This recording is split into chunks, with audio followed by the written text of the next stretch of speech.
नमस्कार मित्रांनो, मी active education YouTube channel मध्ये आपले स्वागत करत आहे। आपणासाठी एक महत्त्वपूर्ण आनंदाच्या बातमीचे स्पष्टीकरण करत आहे। तर चला जास्त वेळ न घेता आजच्या मुख्य आनंदाच्या बातमीचे स्पष्टीकरण करूया।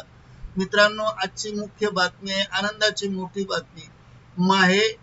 मे 2026 पेंडिंग जून 2026 चा पगार या तारखेला मिळणार, परिपत्रक निर्गमित। या संदर्भामध्ये माहिती जाणून घेऊया। नमस्कार मित्रांनो, पुन्हा एकदा आपले मनपूर्वक हार्दिक स्वागत। आताच्या घडीची मोठी ब्रेकिंग न्यूज संदर्भात शासन परिपत्रक निर्गमित। मे 2026 चा पगार कर्मचाऱ्यांना या दिवशी मिळणार। कोणत्या विभागाने परिपत्रक निर्गमित केले आहे, कोणत्या तारखेला पगार प्राप्त होणार आहे, याबाबत संपूर्ण माहिती जाणून घेण्यासाठी हा व्हिडिओ सुरुवातीपासून शेवटपर्यंत हमखास पहा। चला तर करूया गुड ब्रेकिंग न्यूजचे स्पष्टीकरण। गुड ब्रेकिंग न्यूजचे स्पष्टीकरण करण्यापूर्वी आपण जर ऍक्टिव्ह एज्युकेशन यूट्यूब चॅनलवर नवीन असाल तर चॅनलला लाईक, शेअर आणि सबस्क्राईब करायला विसरू नका। तर चला पाहूया ब्रेकिंग न्यूजचे स्पष्टीकरण। मे 2026 पेंडिंग जून 2026 पासूनचे वेतन अदा करण्याबाबत महत्त्व परिपत्रक निर्गमित दिनांक 13/5/2026।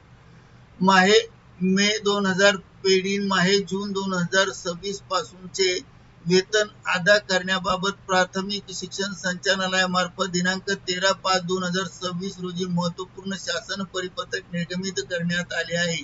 सदर परिपत्रकानुसार नमूद करण्यात आले आहे की सर्व क्षेत्रीय कार्यालयाकडून शासनपत्राच्या अनुषंगाने स्थानिक स्वराज्य संस्था, खाजगी शिक्षण संस्थांमधील किती शिक्षक निवडणूक व अन्य कामासाठी प्रतिनियुक्त कार्यरत आहेत अशा शिक्षकांची प्रतिनियुक्ती कार्यकाळ कालावधीसह माहिती तत्काळ सादर करण्याचे निर्देश देण्यात आले आहेत। तसेच निवडणूक व अन्य कामावर प्रतिनियुक्त असलेल्या सर्व शिक्षकांना त्यांचे मूळ आस्थापनेवर रुजू होण्यासाठी कार्यमुक्त करण्याचे निर्देश दिले आहेत।